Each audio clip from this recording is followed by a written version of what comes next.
Good evening and welcome to the Town of Dudley Planning Board for Wednesday, November 9th, 2022. Present this evening, we have Steve Wetruba, Vice Chairman, Thomas Chinaki, Clerk, Richard Clark, Member, David Durgan, Member, the Town Planner, William Scanlon, and myself, Guy Horn, Chairman. First order on our agenda this evening is Pledge of Allegiance. I pledge allegiance to the flag of the United States of America and to the republic for which it stands, one nation, under God, indivisible, with liberty and justice for all.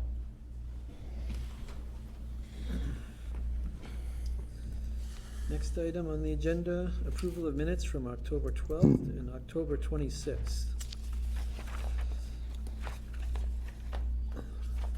Looks like we have both. Mr. Chairman, I would move that we accept the minutes for October 12th, 2022 as presented. Okay, we have a motion for October 12th. Do we have a second? Second. We have a motion and a second. All in favor? Aye. Aye. Abstain. You weren't at the meeting? Yeah, it's late. Okay. So, 4 ayes and 1 abstention. Next one would be the October 26th meeting.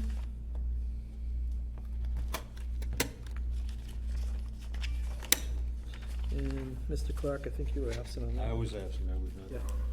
So would somebody like to make a motion for October 26th?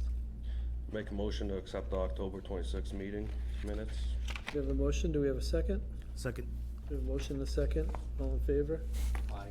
Aye, same thing, 4 yes, Abstain. 1 abstention from Mr. Clark. I have to sign 2 copies, I got one here going, so if we can start another copy. For the 26th, I will abstain on that one. Actually, because I go background.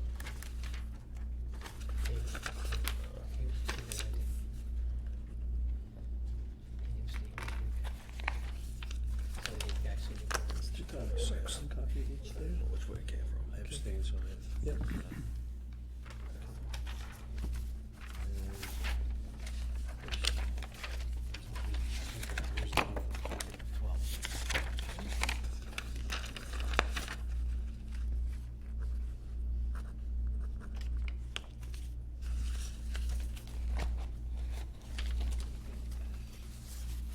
Mr. Chairman, I noticed in our binder, we have the meeting for October 24th. It's not listed as part of the agenda. Is that one that's also looking for approval? No, we did that at the last We meeting. did that, okay. Yes, we did. Absence. Next item on our agenda, we have an A&R plan, A&R plan for Durkee, A&R plan for 95 Center Road. It's back, Mr. Clark. Mr. Durkee, do you want to come up? I think I might have missed one. Okay. 6th, I guess. Did I miss that one? Yep, which one was this one? That was the 12th?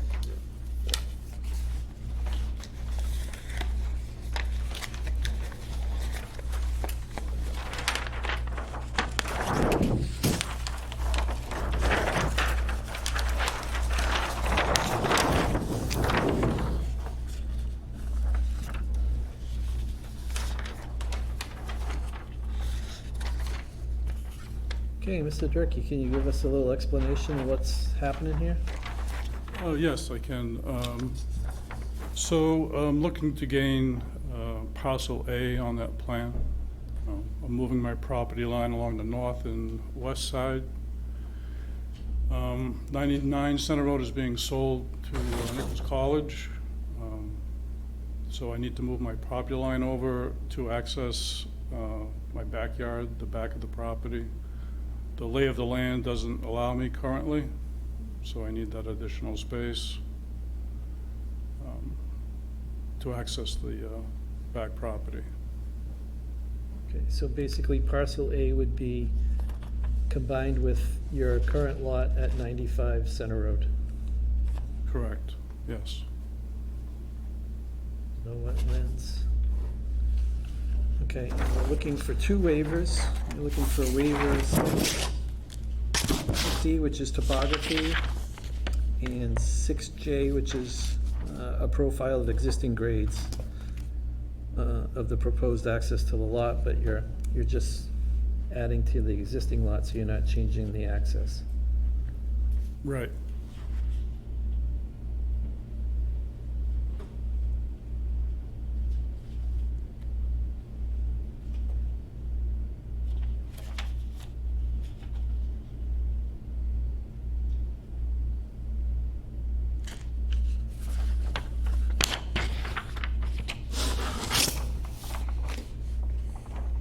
Any questions from the board?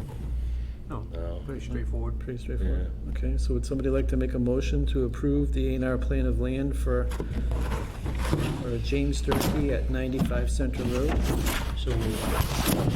Oh, actually, we need to do the waivers. gonna ask if We we need have to to do the grant the waivers first, sorry. waivers first. So would somebody want to make a motion to grant the waivers? Mr. Chairman, I would move that we grant the waivers stipulated as E and J on the application for the A&R plan. Okay, so we have a motion for the waivers. Do we have a second? Second. Motion and second. All in favor? Aye. Aye, unanimous. Would somebody now like to make a motion to approve the A&R plan for James Durkee, 95 Center Road? It's Dudley Tax Map 227, Parcel 65. Chairman, I would move that we approve the A&R plan as presented, by James Durkee for 95 Center Road. We have a motion, do we have a second? Oh, okay. We have a So motion. second. Motion and a second, all in favor? Aye. Aye, unanimous. Thank you. So we need to sign 2 paper copies and then the And the Mylar? Mylar?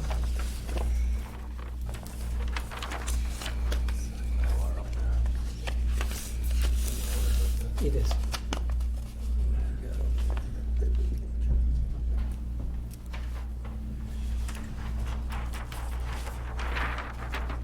We need the, oh, you have another one? Yeah.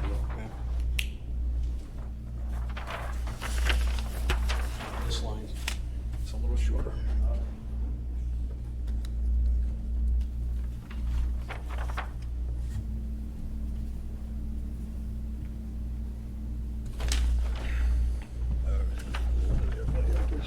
Okay.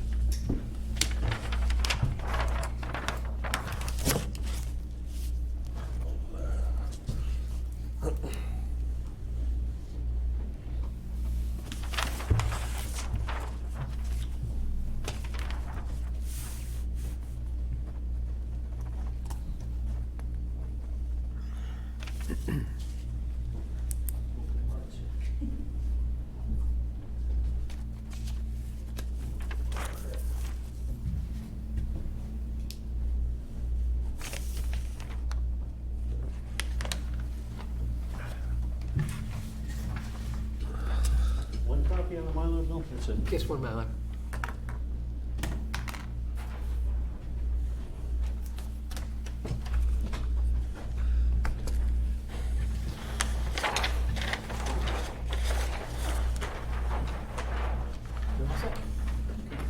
Thank you, gentlemen.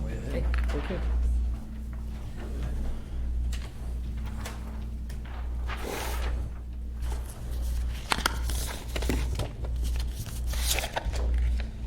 All right, so we have a little bit of time before the public hearing, so maybe we'll skip down to standard business. Standard business discussion, status reports on finishing construction of and acceptance of unaccepted subdivision streets, including Pierpont Estates, Rocky Hill Estates, Country View Estates, Tubman Farm Estates, Lyons Estates.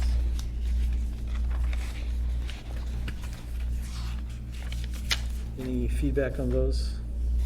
You have a report in your binder from Graves Engineering Okay, for site inspection on Lyons Estates. That is in tab E. I'm sorry. F, right?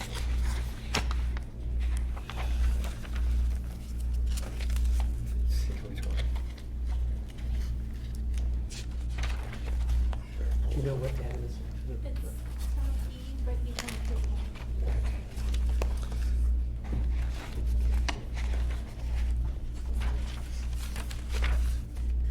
Yes, it's tab E, Okay. second sheet. So basically, just from reading it, it looks like sediment accumulation and some erosion.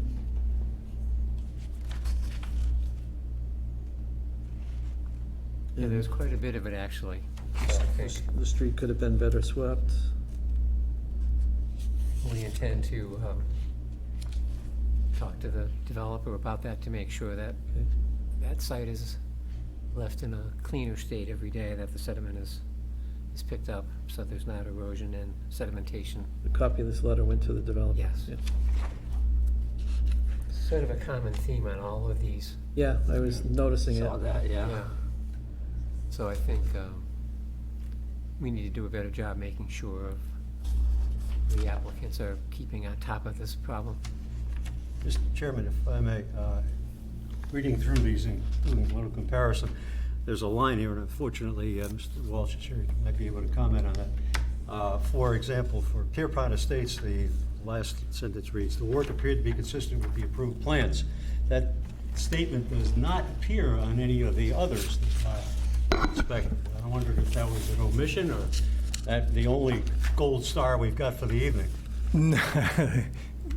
Good question, Mr. Clark. For the record, my name is Jeff Walsh. I'm with Graves Engineering, the project manager from Graves Engineering to the Dudley Planning Board. Inadvertent omission. That statement that you read about the work being substantially in accordance with the plans, or however it's worded, we started using that a few years ago in some of the older projects. It didn't carry through into the site visit reports. We tend to take a site visit report from an earlier site visit for a project and bring it forward. And the intention of that comment is to speak to the drainage system construction, road construction, and so on and so forth. With respect to sediment and erosion control, to Mr. Scanlon's point, yes, there would seem to be a common theme with some of the projects here in town, and unfortunately, that's what I see in other towns as well. It's as much as the National Pollutant Discharge Elimination System Phase 2, the stormwater pollution prevention plans, all those regulations that come down upon developers and contractors to police themselves during the construction phase of the project. It seems to be a shortcoming theme throughout central Massachusetts.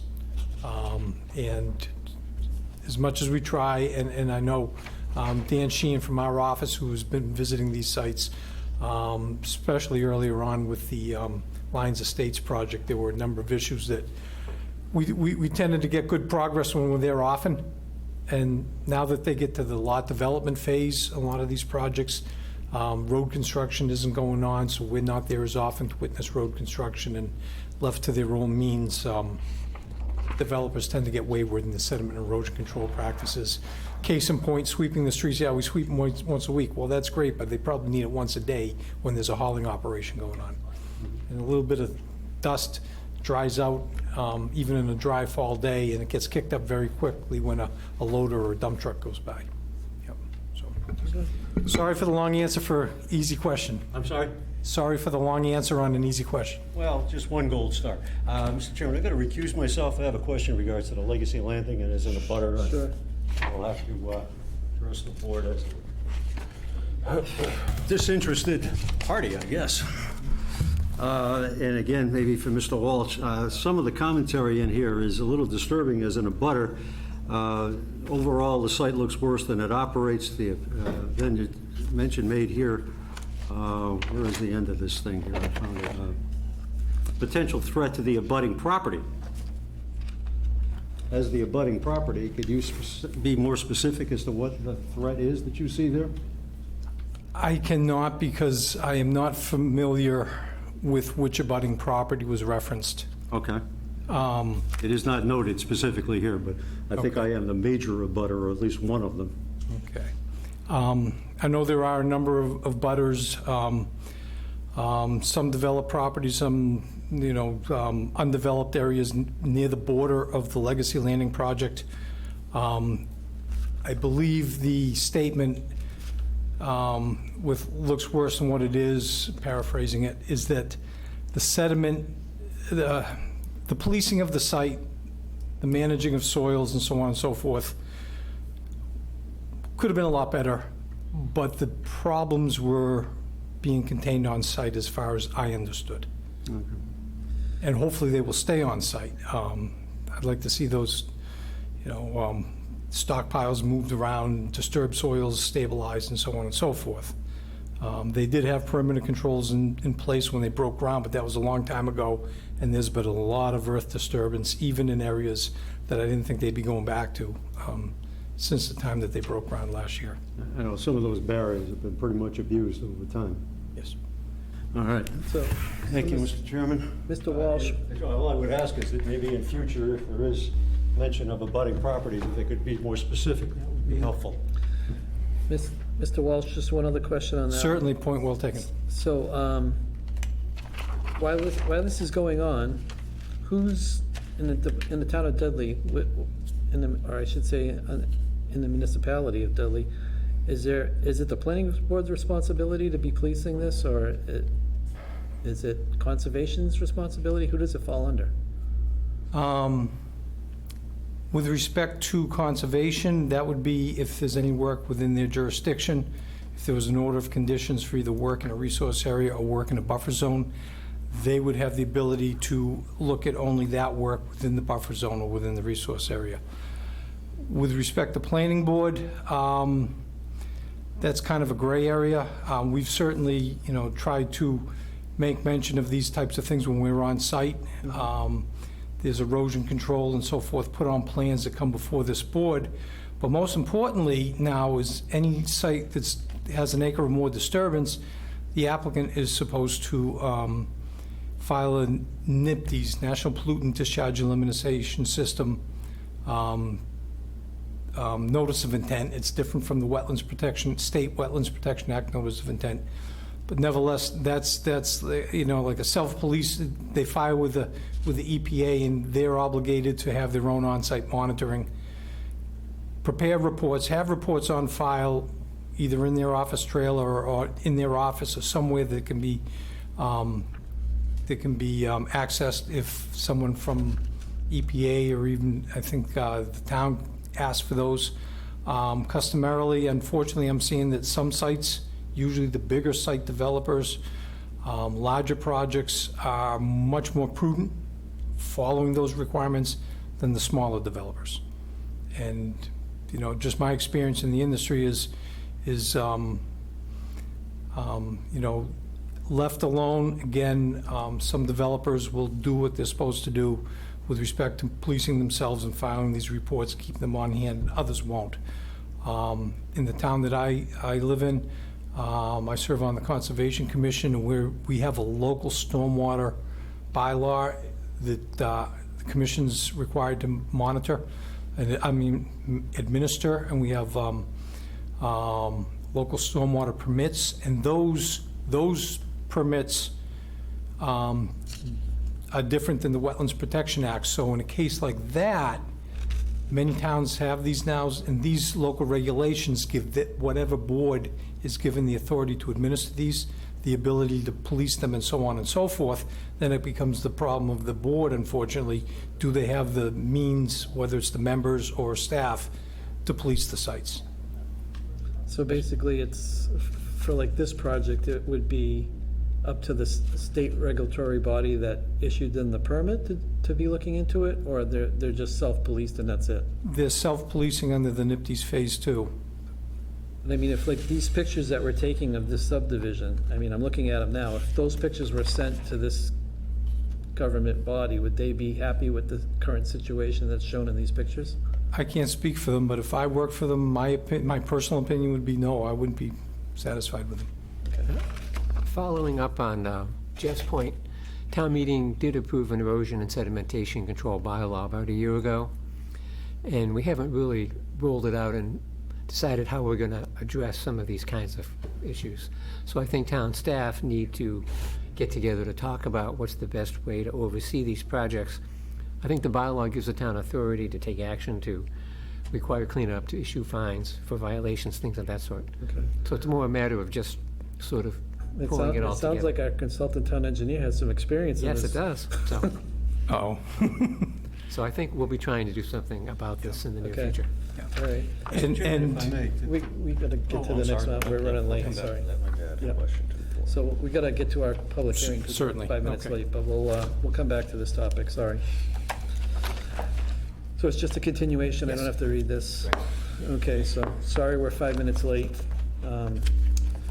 We are gonna have a continuation for the Nichols College Townhome Site Plan Review Project.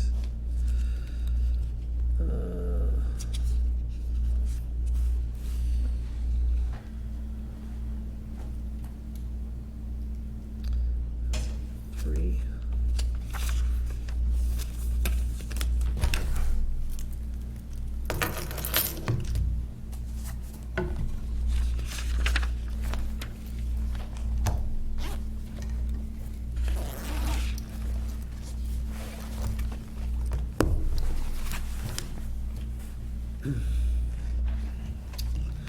Hello? Good evening. Thank you for your time again. I believe, if my memory is correct, we ended last meeting, and the purpose of the continuation of this meeting was we needed to hear from your Consultant. town consulting engineer, because we had not heard. We had finished our presentation, and I think subsequently, yesterday, or was it today? Yesterday, we received the comments. And maybe he can speak to them, but it sounded pretty much like a clean bill of health. You can Yep. let him speak if you'd like.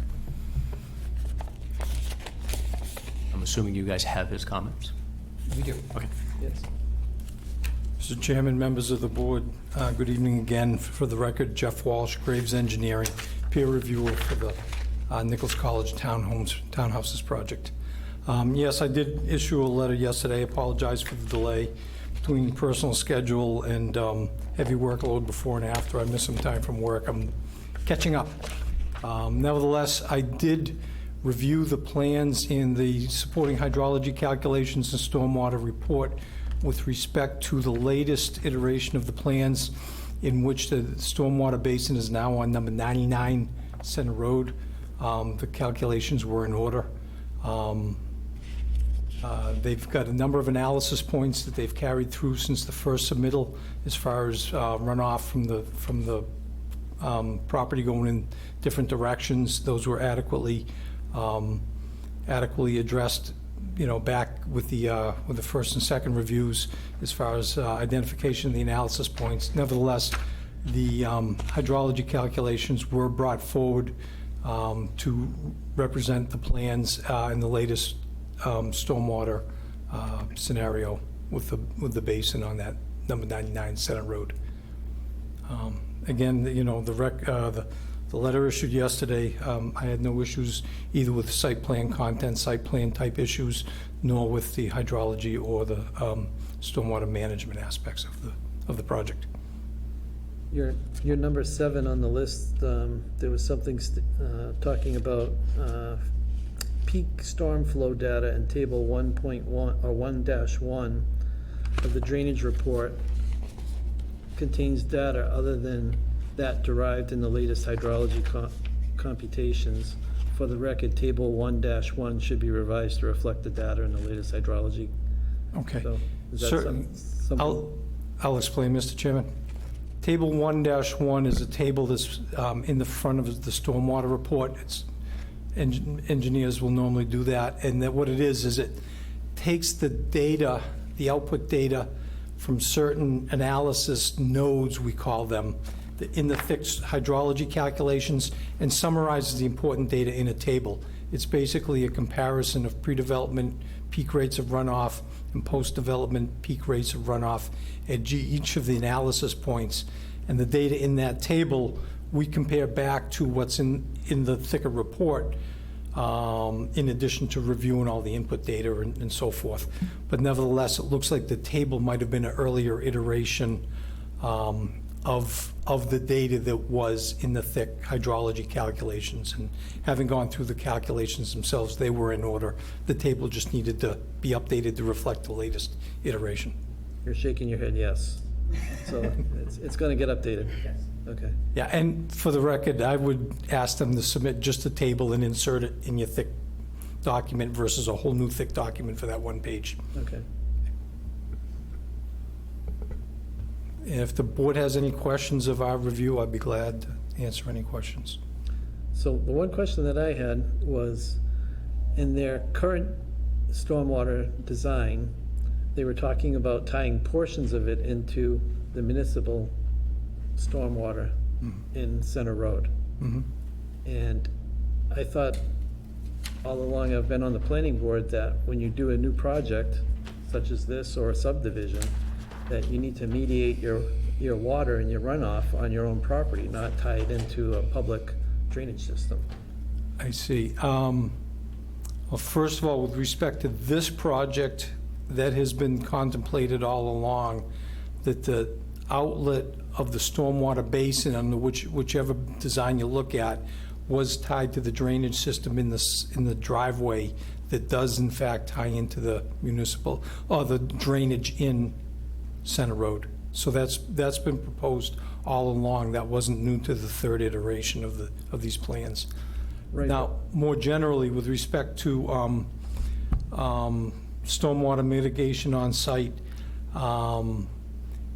actually, more often than not, on the pre-development conditions, sites generate runoff, even with your best sands and gravels. And it's the design industry's standard that the design engineers need to look at the peak rates of runoff in whichever directions they go. This is a good example of on the crown of a hill where some runoff goes one way, some another a third way, and some other goes actually into the project. So there's 4 different analysis points, if I remember correctly. And they've got to not exceed peak rates of runoff at each of those, individually at each of those 4 analysis points.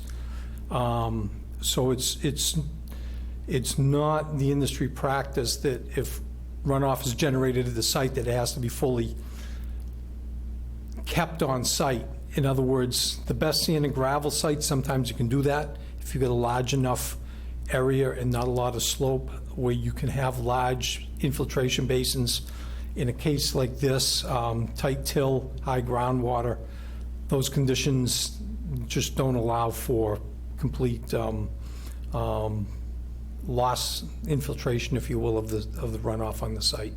So commonly, as engineers, we look at how much runoff and peak rates go to different analysis points and mitigate those in our designs. And that includes tying it into a municipal. Only if approved by the municipality, but there's already, this site already has a municipal connection by way of the connection from the driveway to Center Road.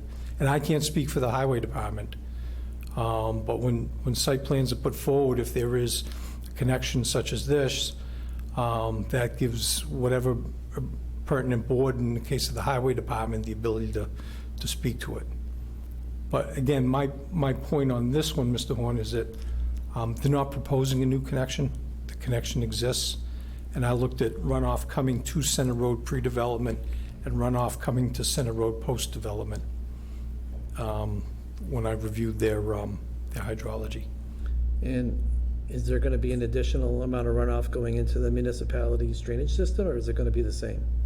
The peak rate of runoff went down a little bit, which is commonly done. The volume went up a little bit. I do take a look at volume in the smaller storm events and at the 100-year storm event.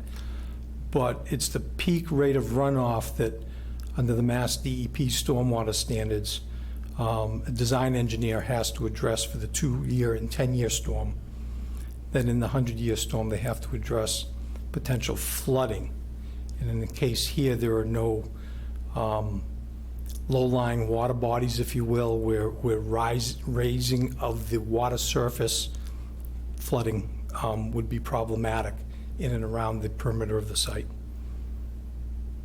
Okay. So, and again, with respect to connection to a town's drainage system, if there were a new connection proposed, I would expect that they would have to gain the authority from the approving authority, which is the approval from the approving authority, which I would take to be the highway department by way of a road opening permit for any connection to the drainage system.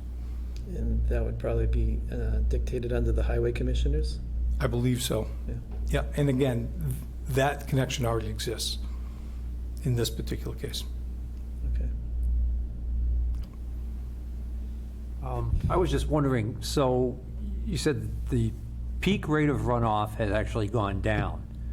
So does that mean, if I understand this correctly, does that mean that by building this detention basin where they're proposing it now, because it's picking up some of that runoff from the existing parking lot, that it's actually improving the situation regarding the amount or the rate of water flowing into the street? In theory, yes, in theory. It's really hard to design a site to perfectly match the pre-development conditions with respect to peak rate, so the standard of operation is don't exceed it.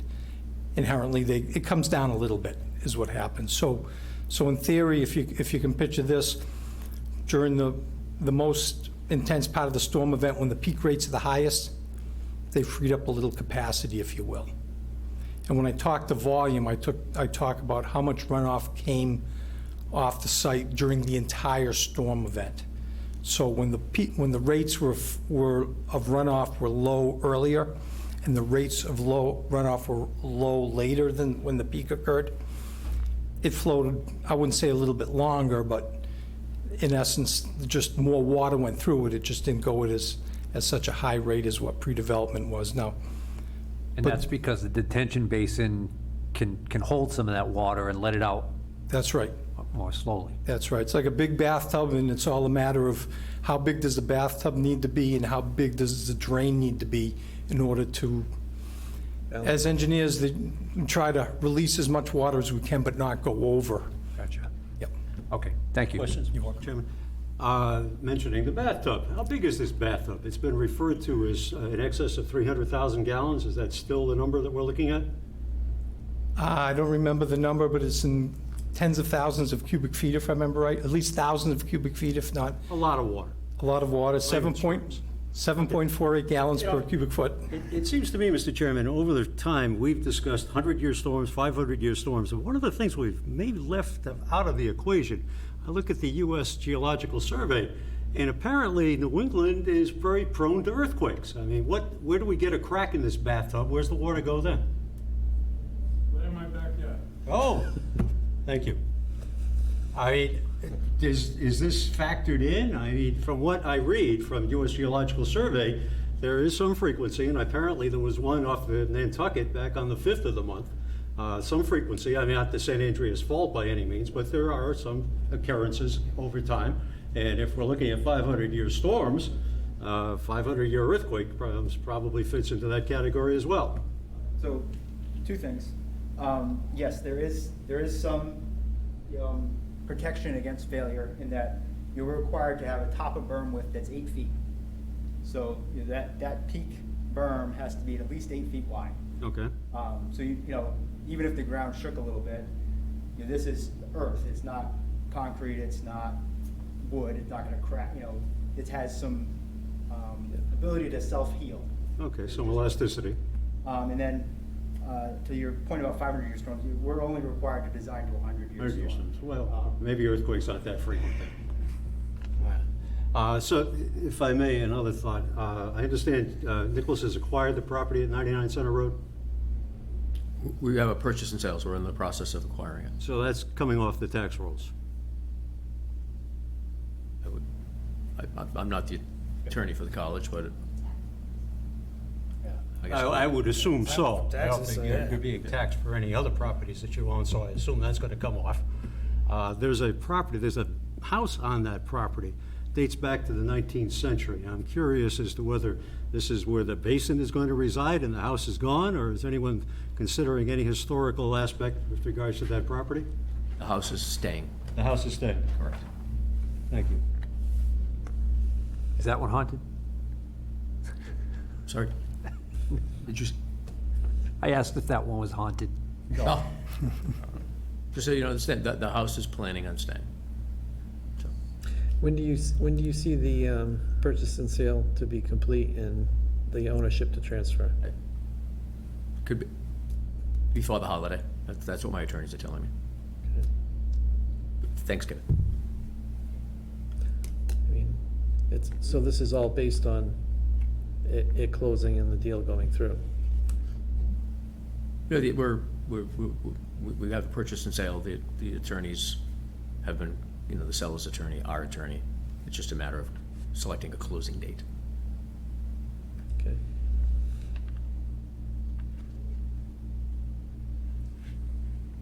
Any other questions? Do you have any comments from the public, Mr. Chairman? Yeah, any comments from the public? I have a comment. Jim Durkee, 95 Center Road. I'm really concerned about this catch basin and where it's located.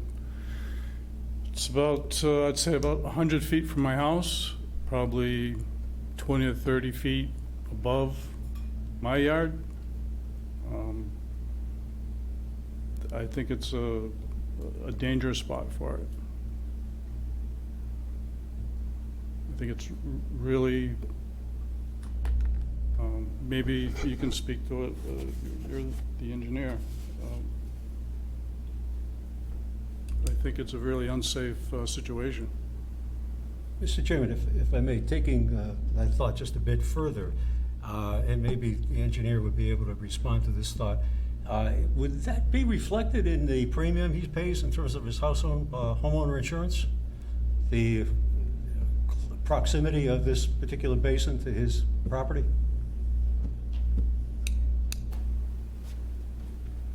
I can't speak to insurance, Mr. Chairman. Yep. With respect to the basin and meeting the offsets, horizontal offsets called for the different BMP's best management practices, the different devices used in stormwater management. The offsets here did meet the requirements in the DP Stormwater Handbook. I want to get a clarification, just because we're talking about this thing as a bathtub and 300,000 gallons. The maximum capacity is 300,000 gallons, correct? Correct. Okay, but typically, how much water is actually in this thing? In other words, I think some people might be envisioning that this thing's full of 300,000 gallons of water and it just sits up there above my house, and an earthquake's gonna make a crack open and a torrent is gonna come down and wipe me out. No. In reality, In how much reality- water are we talking about? In reality, it's designed to be dry within 72 hours after a storm. All right, thank you. And you concur? I concur. Thank you. And if we could, Mr. Chairman, perhaps, I'm sorry, I'm not sure, Pete, thank you. Perhaps the design engineer for the Pete, the design engineer for the college, could point out the abutter's house, its location, the topography, and what means there is for where water would go if it overtopped the basin, and what means they have for an emergency spillway. I think he could probably do a little better justice to it than I could. So, Mr. Durkee's house sits here. And as you can see, the whole hill kind of slopes steeply towards Center Road. So it's unlikely, as in we're cutting in here, we're not building a berm. The berm ends here where it matches into grade and is at its highest point here. So any failure of the berm is more likely to happen on this end of the property, right? Because we're constructing the berm here, we're cutting into natural grade here to create our basin. And everything slopes steeply this way. So any failure, even along this berm, is going to flow directly towards Center Road before it heads in this direction. And it's also, there's this existing driveway that would act like a swale, in any kind of major event. Obviously, over time, the sides of your driveway build up, and your driveway ends up becoming a conduit for water. And the same thing is happening here. If you look at the way the topography is, it's higher on the sides than it is in the driveway itself.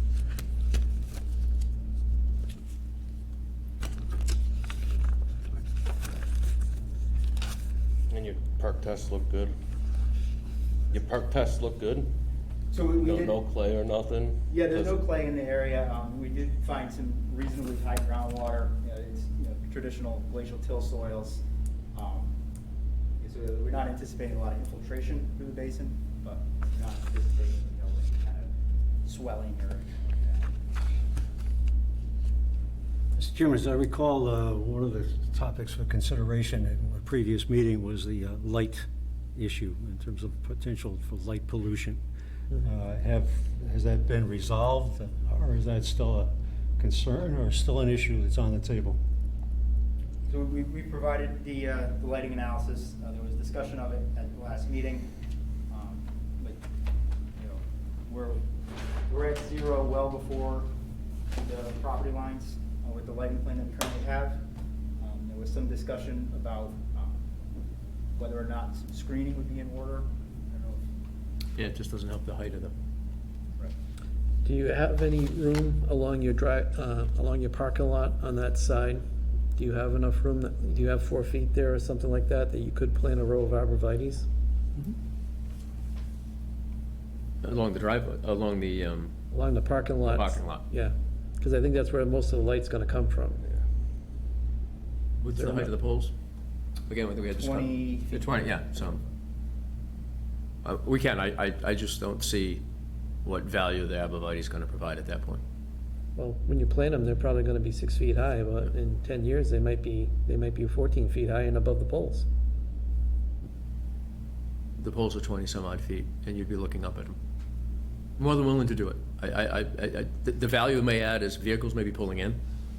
The arborvitaes would help with that, you know, headlights. But if you're looking up, you've got a 28, 20-foot pole. Okay. Well, I mean, More than yeah, willing. they could get to 20 feet at some time, Oh, absolutely, I don't disagree with that. and you have room to put those Yes. along the parking lot. How about the, On the east side of the parking lot, right, Pete? Yeah, along that edge. Yep. how about the guardrail that we had talked about along the parking lot? Is there enough room to put a guardrail there?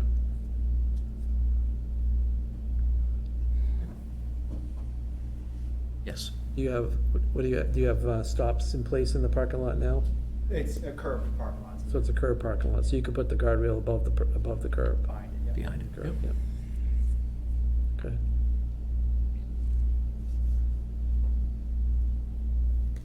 So it sounds like we've come up with 2 orders of condition. Is anybody have any other ideas?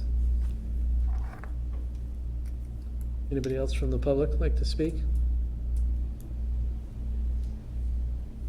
I'd just like to go on the record that I'm very upset on the location of this catch basin. I think they should really think through it. And you made a good point about my homeowner's insurance. If my homeowner's insurance goes up because of this, I'm gonna seek legal action. That's all I got to say.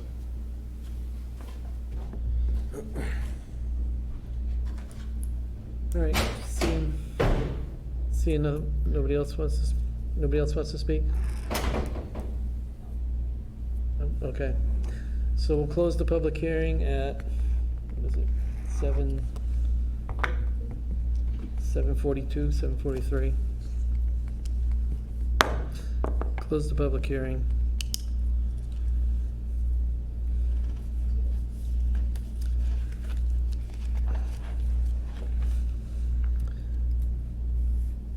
So we would have to put together, so it looks like just the 2 orders of condition, the row of arborvitaes along the parking lot and the guardrail in front of the arborvitaes, basically towards the Parking lot, parking lot. On the east side. Yep. Did we want to add anything to the effect as far as the sale being final? Well, that was gonna be my next question. Can we really approve this if we're approving something that they wanna build on a piece of land that they don't actually own? I think we could put a condition in that it be contingent upon the acquisition of that Of property. the property? Yeah. Okay, so there's actually 3 conditions then. And you would notify us when your acquisition is complete? Sure. I'll get you copies of the deed. Okay, Whatever you guys recommend. I can submit copies of the deed when it happens. I think we'll just need something to let us know that it's. Well, because once we close, within usually 48 hours, we have to record the deed. So I can bring you copies of, demonstrate that it's been recorded. Right, so that would be 3 orders of conditions, so one proof of ownership, the row of arborvitae's along the parking lot and a complete Sidewalk. guardrail along the parking lot. Do you want to add in the revision to table 1-1? Just assume that's going to happen. Yeah, we could actually make that part of it too, the. Table, Yeah, submission of the table. yep, so that'll be the. that'll Four be the conditions. 4 conditions. Okay. Do I hear 5? It's like an auction. All right, so we'll have that, you'll get us that table. Okay. Am I missing anything? Nope. No? Somebody like to make a motion?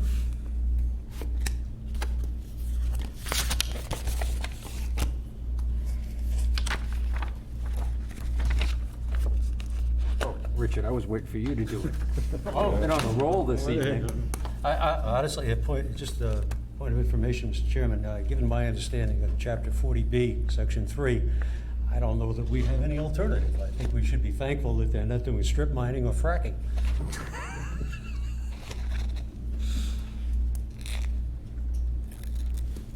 Well, I will agree, I know there's one abutter that's upset with the location of the detention basin, but I think it's in a better place now than it was. I honestly would have liked to seen the whole thing flip-flopped and put the detention basin on the other side of the hill, where there was no homes, but, I mean, right now, the engineer's explaining it, that most of the slope is gonna, if anything happens, the way the current slope in the land is situated, that most of the runoff from the detention basin, if there was a catastrophic failure, would carry the water down to the road and not through somebody's property, so I think it's a better situation than what we had before. I agree. And if it was back where it was to begin with, then those other abutters would be here and have the same exact complaints. So, I mean, Yeah. That's way better than it was the first time. I agree. So, all right.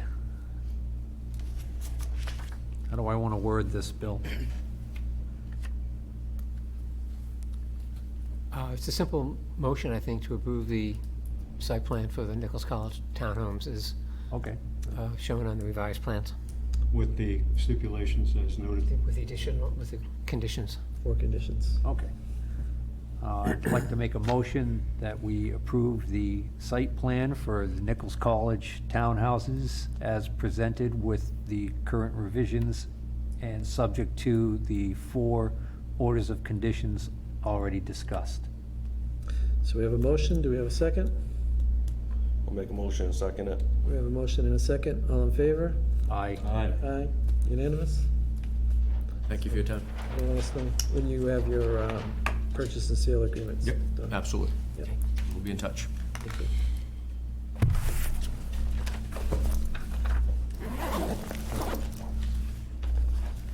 Well, Jeff is here, do you want to take the opportunity to quiz him about any other questions you might have on any other? I think we need to go through the rest of, we were still talking about those. Yeah, right, we other- stopped. Do you mind sticking around for a open while? subdivisions. Okay. Okay. All right, so do we have any, when we left, we were on Legacy Landing. Do we have any more to talk about on Legacy Landing before we go on to the other ones that they got the reports on?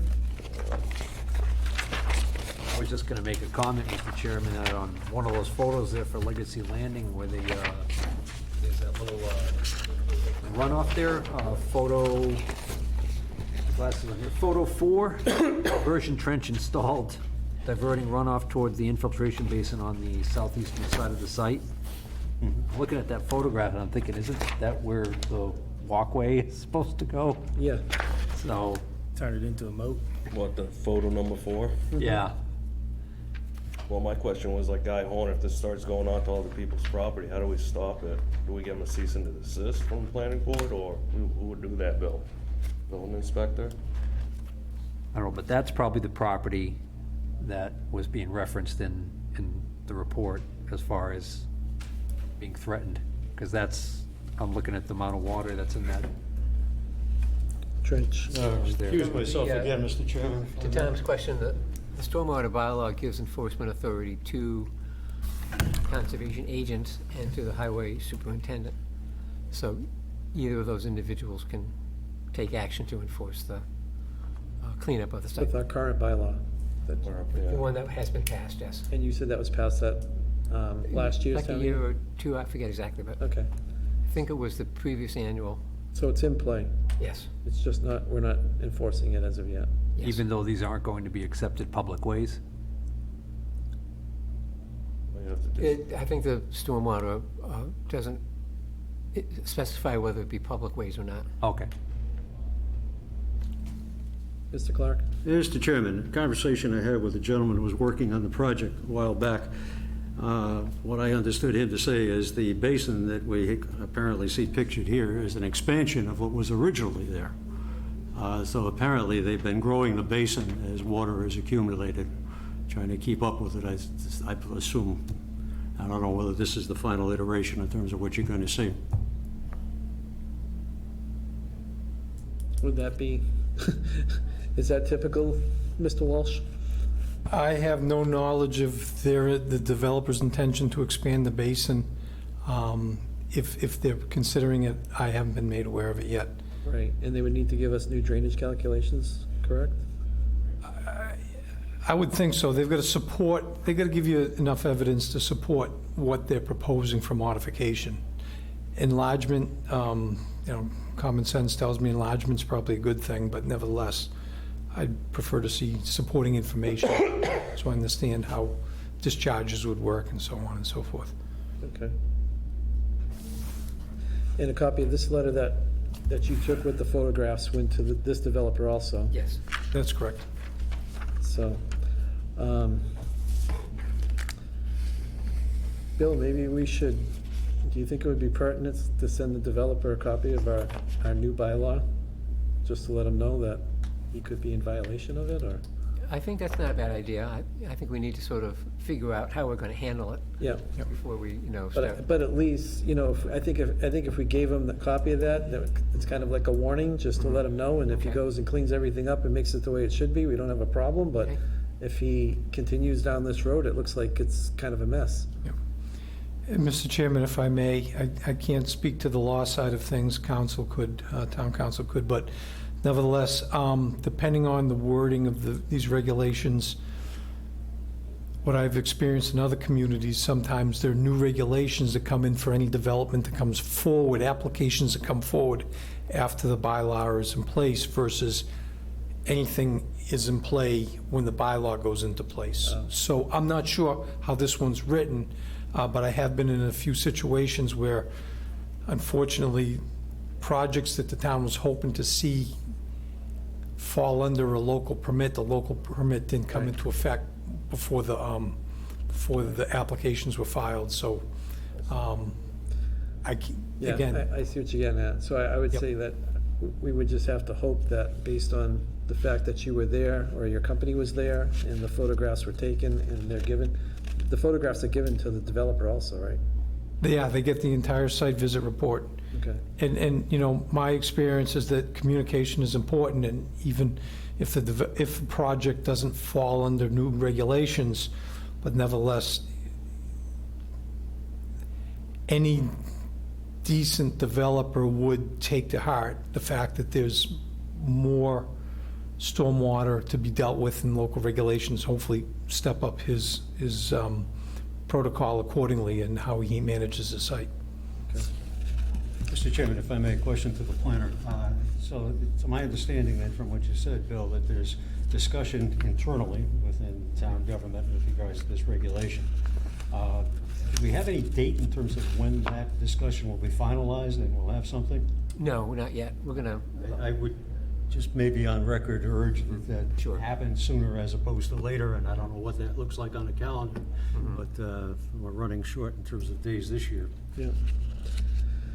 And while we have the town engineer here, why don't we go through the last two that you did site visit reports on? The next one we got in our folder here is for the Oxford Avenue solar farm. Yep. And that one's gonna be getting near to completion, no? Near completion, unfortunately, I don't think enough grass was sown early enough in the fall growing season, so we're gonna be relying on spring, they're gonna be relying on spring growing season to really establish better vegetative cover throughout the site. Did you take these photographs? One of our staff members did. Okay. Yep. The reason why I was asking was because the last meeting, we were talking about the fence, David? Yeah. We were talking about the fence there, that from the road, that fence doesn't look like it's supposed to be a 6 or a 7 foot fence. I was just curious whether or not you happen to notice the height of that fence, if it looked like a 6 foot fence. I did not notice the height. My understanding of the electrical code with respect to fences around the solar projects is it can be a 7 feet of fabric or 6 feet of fabric with three strands of barbed wire above it. So then this one would need to be 7 feet high. Yep, I'm not sure what this one is. The plan calls for a 7-foot fence. Yeah. I haven't been up there to see it, but I'm just looking at the pictures here, and it doesn't appear in the pictures that this fence would be 7 feet high from what I'm seeing in scale. Because it looks like the racking of the solar panels is much taller than the fence. I would, Could be wrong. next time we're out, I'll have them measure it. Take notice of that. Absolutely, absolutely. It's a lot of fence if it's the wrong size. That's right. Again, electrical code is electrical code, but, Right. but during site plan review, we've seen both types proposed. And a few years ago, we did a solar project, and that's where we had to get into the nitty-gritty of what is the fence. And a lot of times the developers, the solar developers who, they know what they want to use for materials, and they usually tell us what they would prefer to use. But Yeah, I think it was at one of our previous site plan reviews that we were told they had to put it, because I think our bylaw says 6, and they said, oh no, we gotta put a Indian Road, 7. the dump. Yeah, the they said they gotta put a recycle center. 7. All right, so that takes care, is that everybody else set on the solar field one? Yeah, that was it. Okay, so the last one that we gotta talk with you, Mr. Walsh, is the JD&D construction site on Oxford Avenue. Sir, And Yes. this- there was no construction activity the day Dan from our office went out there, so I understand.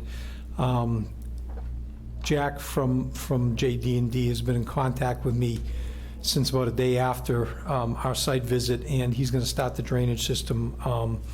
He was scheduled to start Friday of this week, but because of the rain, he's got us scheduled for a site visit for Tuesday next week, where they do the on-site drainage. Okay, so you'll be going back there? Yes. Okay. Yep. And I'll ask Dan to swing by the solar project, measure the fence. And it sounds like their fence was good enough to keep you out. Yes. Yeah. I must say, even going back to, I personally did the site visit during site plan review. And the storage area, they were using it as a gravel lot for storage, and it was well organized, well policed as far as, debris, and there wasn't any debris. I was impressed with what I saw before they broke ground, and I personally haven't been to the site since they got underway with construction. Yeah, I do drive by there frequently, and I notice that it's always usually clean and neat and organized. There's never like debris blowing around the yard or anything like It's that. like nobody's ever there. Okay. Mr. Chairman, I would just note a thanks to, these apparently are prepared by Daniel Sheehan. Thank you to Mr. Sheehan for his diligence. And Thank you. I'll pass that along to him. Yeah, He'll appreciate no, that. They're Thank good you. reports. Now, you know what they say, a picture's worth 1,000 words, and I mean, he's taken a few pictures and put them in here, and it looks good. Thank you. Thank you. We appreciate the feedback. And Yep. over the years, I'm still kind of old school, but even I carry an old camera, but it's an electronic one, no film. And it does. It helps the boards and our clients see without us really trying to explain it in such great detail. Everyone gets a different perception when they're reading words. Yep. Yep. Thank you very much for the feedback. Thank you for coming tonight. Yeah, thank you. You're welcome, gentlemen. Thank you.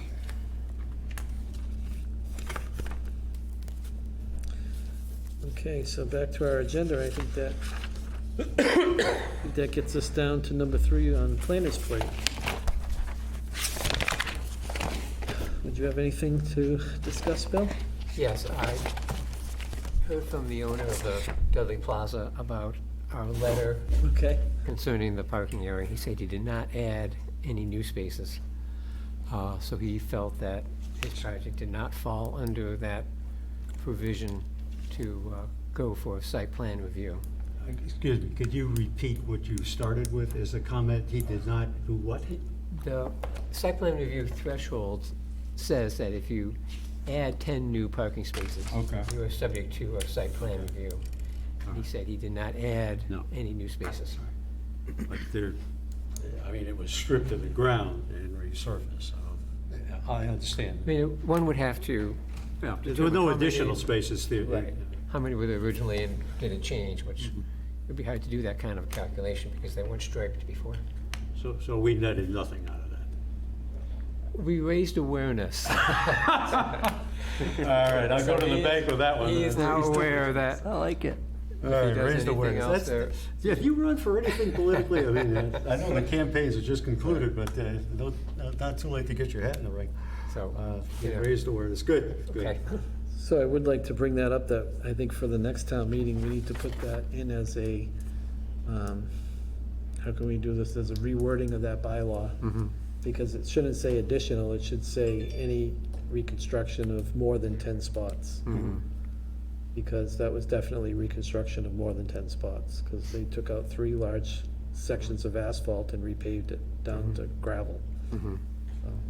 And in truth, it looks a lot better, and it is a lot better. It so, does, That's yeah. way better. There's certainly some value in what they did, and it's appreciated. Dodging those potholes was not a lot of fun. No. Right. I received notice from the state that we need to revise our floodplain bylaw. The state is doing some new floodplain mapping along the Quinnebog River, and as a result of that, that gave them the ability to look at our existing zoning bylaw and suggest that we make changes, which I think is really more than a suggestion. In order to remain eligible for floodplain, in the floodplain insurance program, we do need to revise the bylaw.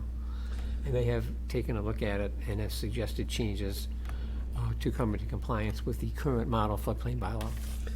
So is that something that we could ask to have some assistance with Central Mass Regional Planning? I think they've done most of the work. It's just a matter of doing the editing of the existing bylaw without really having to Okay. modify what they've already done.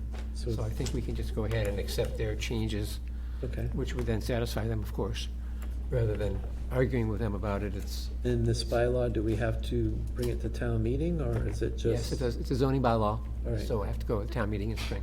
So we could just, you could just take their recommendations to make the updates, and then we would bring it to the next town meeting, Yes, so in the spring. right. What, are making flood place wider? They are looking at the mapping, so it's possible that there'll be changes to the floodplain district.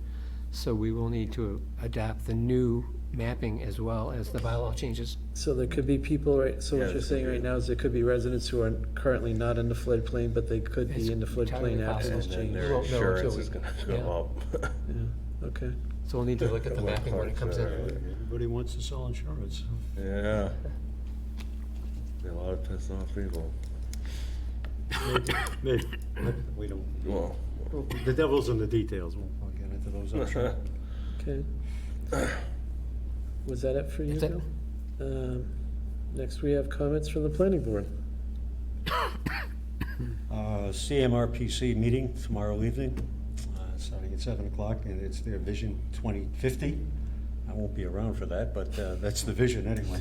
And much of that revolves around this issue in terms of the world changing from internal combustion engines to some other means of locomotion, that primarily being electric vehicles. And that seems to be the thrust, and it's repeated many times. That, and the other thing that comes up significantly or considerably is the question in terms of some of the infrastructure issues with regards to the roads. One of the big concerns at past meetings has been the turnpike and the congestion on the turnpike and its inability to handle the amount of traffic that it's seeing now. And obviously the big concern is, what is it gonna look like in 2050?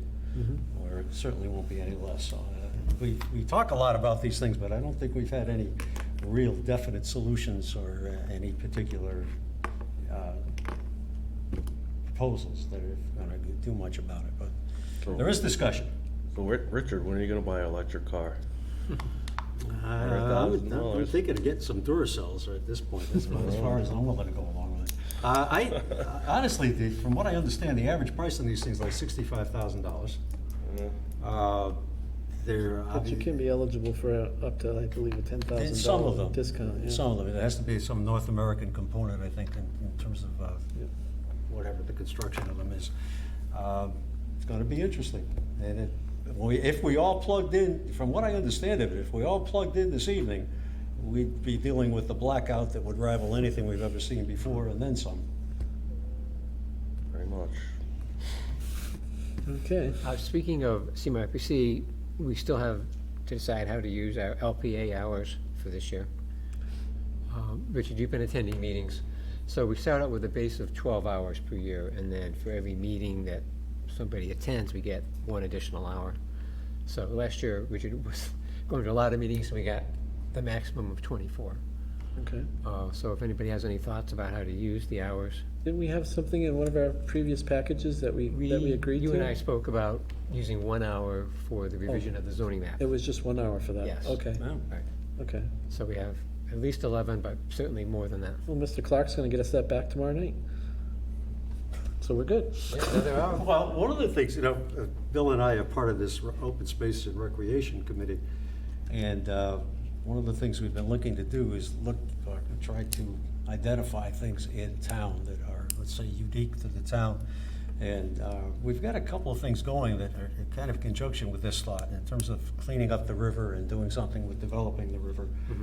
Obviously, the Stevens property is a big component of that, but hopefully that's the catalyst that gets this thing underway.